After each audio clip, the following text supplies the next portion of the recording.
We know that your adjusted EPS beat estimates. We also got Applebee's with strong third quarter same-store sales, I believe up 7.7%. 7.7, which is remarkable. It's not only the highest that they've had in 14 years, it's the highest in any industry in the restaurant business. Will you be able to continue that momentum going into the rest of the year for the fourth quarter? We believe so. We've got a lot of good things going on. We had a huge month in October.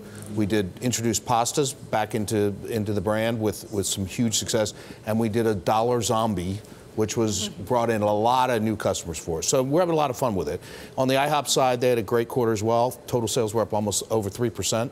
So both brands are performing really well, and we're starting to return to being a growth company, which makes everything a lot of fun. So let's talk about that, Steve, that move to a growth company. Still, in some parts, closing stores.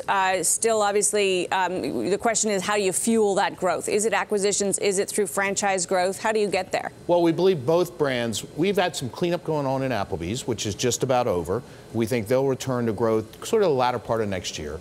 IHOP's been having huge record years, last 2 years. Growing, significantly in the States, and the demand for that brand globally is big as well. And then, yeah, we actually are interested in adding a third brand. So we think that would add to our portfolio and would be a really interesting thing for the company and for our franchisees to have another concept to work with.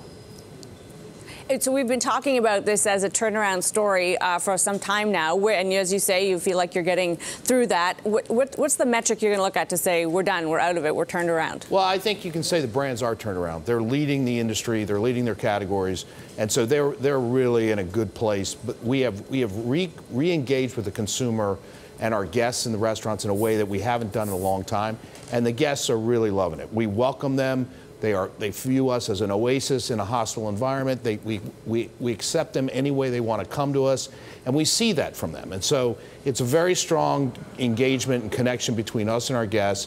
And as we go forward, we're obviously going to continue that, but we're going to build on it. We're going to continue to innovate. We're going to continue to do traffic driving initiatives that bring those customers back more. Are the franchisees also loving it? Because even, say, McDonald's is doing great, but they are saying that they're not making any money. Yeah, our franchisees are just the opposite. They are making a lot more money, and they are very happy. The Applebee's folks, it's a significant change from where they were a year ago. And so they are back to 2-3 years ago levels of profitability. They've got some headwinds, labor costs and everything else are coming up, but we're looking at building margins because we're doing a lot to help them on the technology front. We have huge initiatives on the food side. Actually, one of the bright spots we're looking at food costs that'll probably be lower next year. Very tight labor markets. Yeah. Are they able to get the workers that they need? Yeah, it is becoming increasingly difficult, but our folks do a great job of holding on to their employees. They treat them well, they pay them well, and so our turnover is less than industry averages. And on top of that, our folks are, particularly in tip position, are making more money because the restaurants are full and people are enjoying a really robust environment. You were talking about costs. What about the outlook for food, commodities this year and next? Actually, this year was a little up. Next year looks like it's going to be a little down. And so that's a big plus for us. We've also got a bunch of initiatives to make our kitchens more efficient. We're doing a lot of things to make things friction-free for the customer, which will help on the labor cost side, both in the front of the house and the back of the house. We've just got a number of initiatives going on that we think will build margins for our franchisees, which means they're going to build more units for us. On the franchisee front, of course, when you discount to bring in more customers, they will complain that it eats into their profitability, a constant tension in QSR. What are you seeing there? Well, it's funny because when we do the promotions and they drive in a lot of customers, particularly on the drink side with Applebee's, where we started with a Dollarita, we had a dollar zombie this month.